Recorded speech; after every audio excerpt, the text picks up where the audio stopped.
Hello मेरे दोस्तों, कैसे हैं आप सभी लोग। उम्मीद है आप सभी लोग अच्छे होंगे, स्वस्थ होंगे, कुशल होंगे। कहानी के लिए मेरे चैनल को सब्सक्राइब कीजिए, कहानी को लाइक और शेयर ज़रूर कीजिएगा और कहानी कैसी लगी प्लीज़ कमेंट बॉक्स में ज़रूर बताइएगा। कहानी को लेकर कोई भी राय या सुझाव हो वो भी कमेंट बॉक्स में ज़रूर दीजिएगा। तो शुरू करते हैं हम आज की अपनी कहानी। लगभग सप्ताह भर से गली में लड़कियों और महिलाओं के बीच एक चर्चा तीव्रता से फैल रही थी। इस चर्चा का मुख्य बिंदु थी मानी। मानी की माँ को इस विषय में कुछ ज्ञात ना हो ऐसा नहीं था, क्योंकि उसने ही सर्वप्रथम अपनी बेटी की बात मुख से निकाली थी। इसके अतिरिक्त क्या करती वह? लड़की की पीड़ा ना उससे सहन हो रही थी और ना समझ में आ रही थी। किसी से तो बात कहकर हल ढूंढना ही था। पास के एक छोटे से स्कूल की मैडम ने आकर कहा, लड़की को डॉक्टर को दिखा दे, खून की कमी से कमज़ोर हो गई है, टॉनिक लिखवा लो। एक पड़ोसन ने कहा, शनिवार को पीपल के पेड़ के नीचे दिया जला। दूसरी ने कहा, ओझा बुलाकर झाड़ लगवा दे। अब किस किस को रोके वह। संकरी गली है, कुल 12 फुट चौड़ी। घर का दरवाज़ा खुला हो तो सड़क चलते को सब दिखाई ऊंचे स्वर सुनाई देता है। ऐसे वातावरण में मानी की बात दबी कैसे रहती।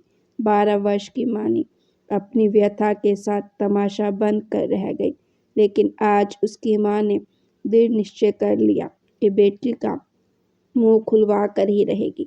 मानी ने भी झाड़ फूक वाली बात सुन ली थी, इसीलिए वह अंदर की कोठरी से निकलकर बाहरी कमरे में आई और दीवार से सटकर धरती पर बैठ गई। माँ ने उसे देखा, पास जाकर बोली, मानी कुछ तो बोल। अरे छोरी, हुआ क्या है? मानी कुछ नहीं बोली। माँ फिर बोली, घबरा क्यों रही है? सब लड़कियों के साथ ऐसा ही होता है। मानी चुप रही। क्या करे वह, बचपन से ही अपने मन की बात एकदम से नहीं कह पाती। उसकी छोटी छोटी इच्छाएं भी अधिकतर पूरी नहीं होती थी। तब वह इसी तरह दीवार से सट कर मुंह बंद करके बैठ जाती थी। माँ रूठी लड़की को मनाती रहती, वो नहीं मानती। पिता कहते, अरे ओ महतारी, तेरी लड़की मानी या ना मानी। पिता को यह कथन कि मानी या ना मानी ऐसा प्रचलित हुआ कि उसका नाम ही मानी हो गया। मानी मौन है, बार बार सोचती है क्या बोले वह। माँ फिर मानी के पास आकर बैठ गई और समझाते हुए बोली, लाडो बोल तो, क्या चाहिए तुझे? 8 दिन से भूखी बैठी है, खाली चाय पानी पर कब तक जिएगी? कुछ तो बोल मेरी गुड़िया। मानी ने कतार दृष्टि से माँ को देखा और सूखे कंठ से बोली, माँ तू मेरा ब्याह कर दे। माँ को प्रतीत हुआ कि लड़की का मस्तिष्क चल गया है। कुछ देर वह मानी के भोले से मुख को देखती रही।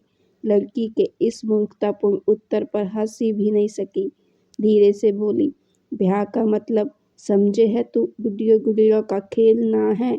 मानी ने कहा, चाहे मैं जानती हूँ यह खेल बहुत दर्दनाक होता है माँ। माँ ने फिर कहा, तेरे दिमाग में किसने यह बात डाली?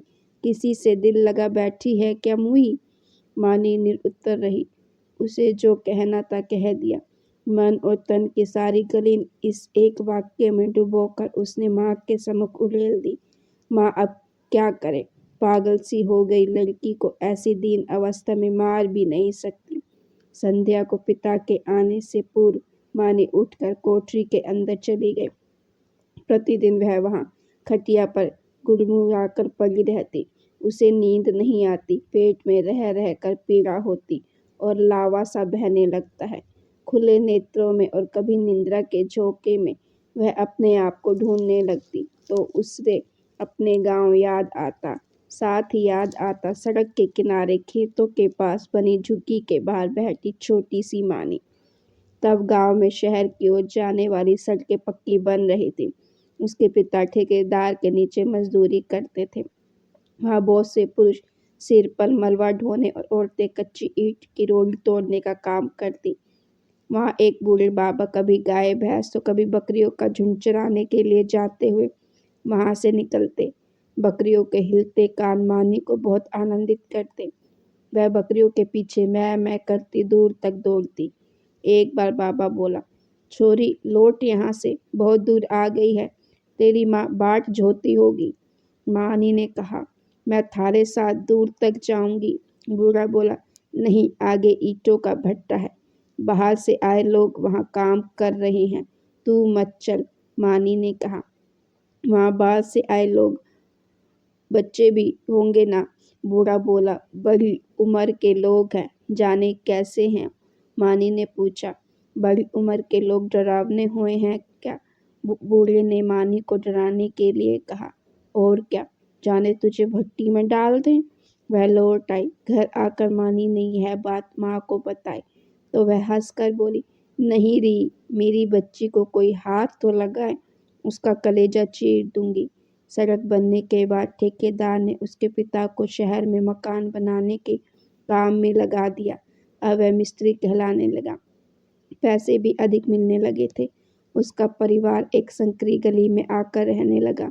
माँ ने उसे पास के एक छोटे स्कूल में प्रवेश दिला दिया। कुछ दिन स्कूल जाने के बाद मानी बोली, मैं नहीं जाऊं पढ़ने। ऐसा क्या स्कूल होए है, ऊपर मैडम का घर, नीचे बच्चे पढ़े हैं। माँ बोली, कम फीस वाला अंग्रेजी स्कूल है। मानी बोली, हमारे गांव का स्कूल में कितना बड़ा मैदान था, चारों तरफ पेड़ भी लगे थे। माँ ने कहा, बहानेबाज, तू वहाँ भी ना पढ़ी। मानी बोली, वो तो वहाँ का मास्टर बहुत खराब था, गाल पे चुटकी काटे, कभी कमर पे धोल जमा दे। बच्ची की नाटकीय ढंग से कही गई बात सुनकर माँ खिलखिलाकर हंस पड़ी। मानी ने यह बात अपनी मौसी को भी बताई। वह हंसी नहीं बल्कि क्रोधित होकर बोली, तुझे यह बात स्कूल के हेडमास्टर को बतानी थी। मौसी का यह क्रोध मास्टर से अधिक अपने पति पर था। उसने अपने पति को प्राय मानी के गाल पर चुटकी काटते और सिर सहलाते देखा था। मानी बड़ी अवहेलना से उसके प्रेम को अस्वीकार करती है। मौसी को बच्ची की यह सहज प्रतिक्रिया लगी। अपने गर्भ के 8वें मास में मौसी को सहारे की बहुत आवश्यकता थी, इसीलिए वह मानी को अपने घर लाई। मानी भी बहुत उत्साहित थी। गांव, शहर और अब उसे दिल्ली जाने का अवसर मिला था। बस में बैठे बैठे मानी ने दिल्ली की चिकनी चौड़ी सड़कें देखी। उन पर वृक्षों की सुंदर कतार, दौड़ती मोटर कार और सिर से बहुत ऊपर मेट्रो दौड़ती देखी। उसे सब कुछ बहुत अद्भुत लग रहा था। लेकिन बस से उतरने के बाद मौसी जहाँ उतरी, जाकर रुकी, वहाँ का दृश्य भिन्न था। वह दिल्ली की एक अवैध बस्ती थी। टूटी सड़कें, छोटे छोटे मकान और कीचड़ भरी नालियाँ। मानी ने कहा, यह कैसी दिल्ली है। मौसी बोली, यह हमारी दिल्ली है। मानी ने हैरत से पूछा, वो सुंदर वाली दिल्ली किसकी है। मौसी ने कहा, पैसों वालों की। दिल्ली की यह सरल व्याख्या मानी की समझ में आ गई। मानी मौसी के घर थी। खटिया पर बेसुध पड़ी मानी की मौसी ऊंचे स्वर से पुकार रही थी, उठ मानी, ऐसा भी क्या नींद लड़की, देख सूरज चढ़ आया है। मानी हड़बड़ाकर उठी। उसके उठते ही मौसी घबराकर पीछे हट गई। यह क्या हुआ, तुझे पहले मालूम नहीं था, मुझे बताया क्यों नहीं। मानी के पैर कांपने लगे, पेट में भयंकर मरोड़ा और सारी टांगें खून से लथपथ।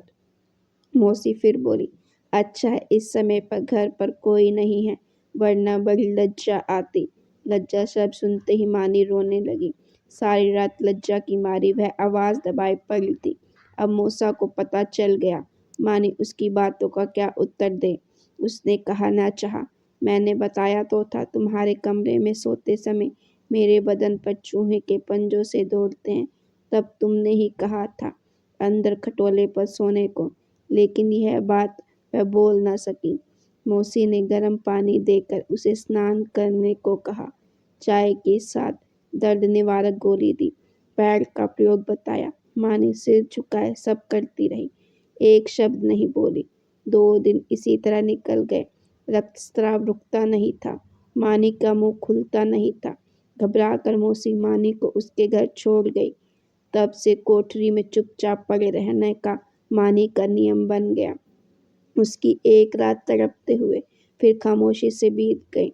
सूर्य उदय हुआ। धूप के कुछ टुकड़े कमरे के अंदर तक आ गए।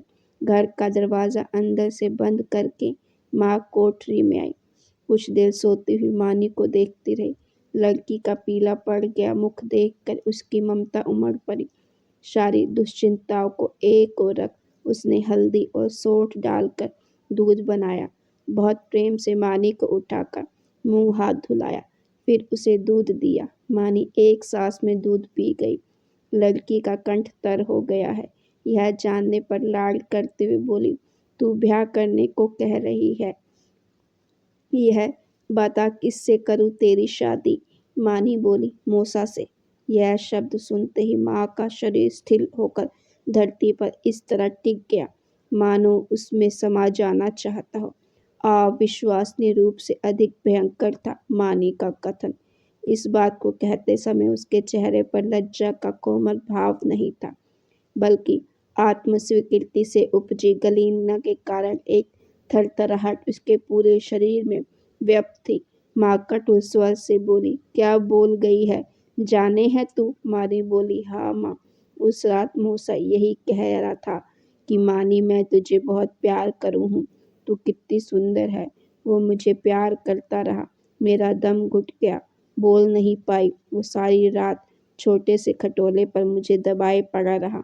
वो सुबह को माँ मैं ब्याह लायक हो गई। जिस रक्तस्राव को लड़की के प्रथम मासिक चढ़कर समझ रही थी, उसका कारण जानकर माँ स्तंभ थी।